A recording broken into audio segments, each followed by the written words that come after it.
വേദിയുടെയും വിക്രമിൻ്റെയും ഇന്നത്തെ വിശേഷങ്ങളിലേക്ക് എല്ലാവർക്കും സ്വാഗതം. ആദ്യം തന്നെ കാണിക്കുന്നത് വേദിയും വിക്രമും സംസാരിക്കുന്നതാണ്. ഇന്നലെ പറഞ്ഞ കാര്യങ്ങളുടെ ബാക്കി തന്നെ ആയിരിക്കും. അപ്പോൾ ശ്രീനിവാസൻ സാറിൻ്റെ മരുമകനായിരുന്നു ആ ഒരു മയക്കുമരുന്ന് കേസിൽ ഉൾപ്പെട്ടിട്ടുണ്ടായിരുന്നത് എന്നുള്ള കാര്യങ്ങളൊക്കെ അറിയുന്നുണ്ട് വിക്രം. അങ്ങനെ വേദ സംസാരിച്ചു കഴിഞ്ഞ് ഇങ്ങനെ പോകുന്ന സമയത്ത് വിക്രം പിടിച്ചു നിർത്തിയിട്ട് വിനായകൻ ചേട്ടൻ്റെ കാര്യത്തിൽ സത്യം ചെയ്യണം, എനിക്ക് അതിന് വാക്ക് തന്നില്ലല്ലോ എന്ന് ചോദിക്കുമ്പോൾ വേദ പറയുന്നുണ്ട് അതെനിക്ക് വാക്ക് തരാൻ കഴിയില്ല, കാരണം ചിലപ്പോൾ ഞാൻ വാക്ക് തെറ്റിച്ചാലോ എന്നുള്ള ഭയം കൊണ്ടാണ് ഞാൻ തരാത്തത് എന്ന് പറഞ്ഞ് വേദ ഉറങ്ങാനായിട്ട് ചെല്ലുകയാണ്. അത് കഴിഞ്ഞ് കാണിക്കുന്നത് ശ്രീകാര്യം ശ്രീനിവാസനും വിക്രമും തമ്മിൽ സംസാരിക്കുന്നതാണ്. വേദ പറഞ്ഞ കാര്യങ്ങളൊക്കെ തന്നെയായിരിക്കും ശ്രീനിവാസനോട് വിക്രം ചോദിക്കുന്നത്. അപ്പോൾ ശ്രീകാര്യം ശ്രീനിവാസൻ പറയുന്നുണ്ട്, ഈ കാര്യം ചോദിച്ച് നീ എപ്പോൾ വരും എന്ന് ഞാൻ എപ്പോഴും ആലോചിക്കാറുള്ളൊരു കാര്യം തന്നെയായിരുന്നു.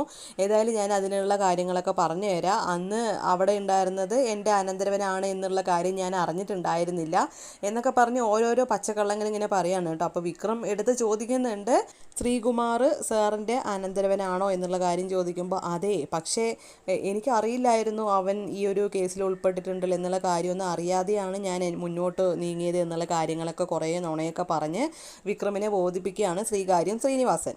പിന്നീട് കാണിക്കുന്നത് വേദ ഒരു ഓട്ടോയിൽ ഇങ്ങനെ വന്ന് ഇറങ്ങുന്നുണ്ട്. കുറേ പെയിൻറ്റിൻ്റെ പാത്രമൊക്കെ ഉണ്ടാകും കേട്ടോ, ബ്രഷും കാര്യങ്ങളൊക്കെ. അപ്പോൾ ശ്രീജ ആയിരിക്കും വിളിക്കുന്നത്. അപ്പോൾ ശ്രീജ ചോദിക്കുന്നുണ്ട് എന്താ വേദ എന്ന് ചോദിക്കുമ്പോൾ എന്നെ ഒന്ന് സഹായിക്കുക എന്ന് പറഞ്ഞ് അവർ രണ്ടുപേരും കൂടി ആയിരിക്കും ആ സാധനങ്ങളെല്ലാം ഇറക്കി വെക്കുന്നത്. അപ്പോൾ എന്തിനാണ് ഇതെന്ന് ശ്രീജ ചോദിക്കുന്ന സമയത്ത് പറയുന്നുണ്ട്, ഈ റൂമൊക്കെ ഒന്ന് വൃത്തിയാക്കാനാണ്, ആകെ നാശമായി കിടക്കുകയല്ലേ, നമുക്കിതൊക്കെ ഒന്ന് പെയിൻറ്റ് അടിക്കുക എന്ന് പറഞ്ഞ് വാങ്ങിയതാണ് എന്നിങ്ങനെ പറയും. അപ്പോൾ ശ്രീജയാണെങ്കിലും ഇവരിങ്ങനെ ഈ സംസാരിച്ചുകൊണ്ടിരിക്കുന്ന സമയത്ത് ഇതെല്ലാം മനസ്സിലാക്കിയിട്ട് അവിടെ നന്ദിനി വരും. എന്നിട്ട് നന്ദിനി പറയും, അച്ഛൻ അതിന് ആ റൂം വൃത്തിയാക്കേണ്ടെന്ന് പറഞ്ഞല്ലേ, പിന്നെ നിങ്ങൾ അച്ഛനെ ധിക്കരിച്ചിട്ട് അത് വൃത്തിയാക്കാനായിട്ട് പോകുകയാണോ എന്നുള്ള കാര്യങ്ങളൊക്കെ ചോദിക്കുന്നുണ്ട് നന്ദിനി. വേദയാണെങ്കിൽ അതിന് തക്ക മറുപടി നന്ദിനിക്ക് കൊടുക്കുന്നുണ്ട്. അതിനുശേഷം വേദയും അതുപോലെ തന്നെ അവരെ സഹായിക്കാനായിട്ട് വിശ്വം കൂടെ നിൽക്കുന്നുണ്ട്.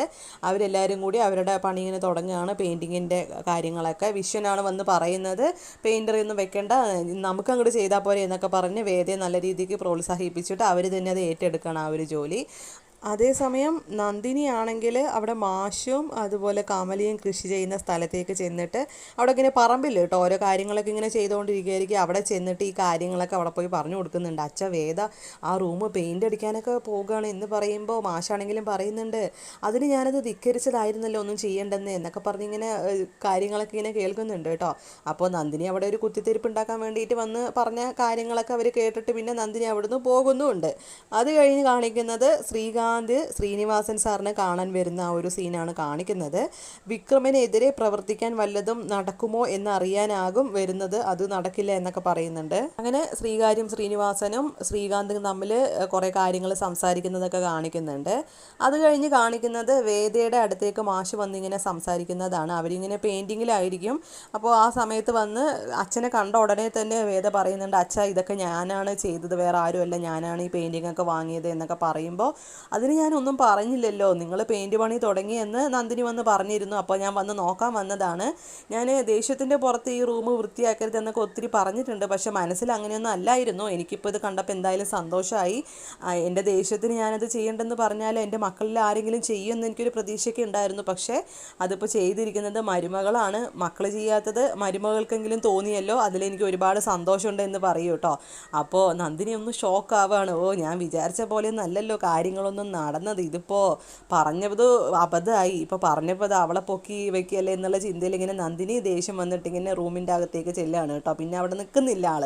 അപ്പോൾ നമ്മുടെ മാഷാണെങ്കിലും കാര്യങ്ങളൊക്കെ പറഞ്ഞ് നല്ല രീതിയിൽ തന്നെ അവരെ സപ്പോർട്ട് ചെയ്യുന്നുണ്ട്. എന്നാൽ പിന്നെ പണിയൊക്കെ നടക്കട്ടെ. എനിക്ക് ഏറ്റവും കൂടുതൽ സന്തോഷമായത് വിശ്വത്തെ കൂടി ഇതിൽ കണ്ടതുകൊണ്ടാണ്. അവനും ഇത് പണിയെടുക്കാനായിട്ട് മുൻപിൽ വന്നല്ലോ, അതിലെനിക്ക് ഒരുപാട് സന്തോഷമായി എന്നൊക്കെ പറഞ്ഞ് ഭയങ്കര സന്തോഷത്തിലായിരിക്കും മാഷാണെങ്കിൽ.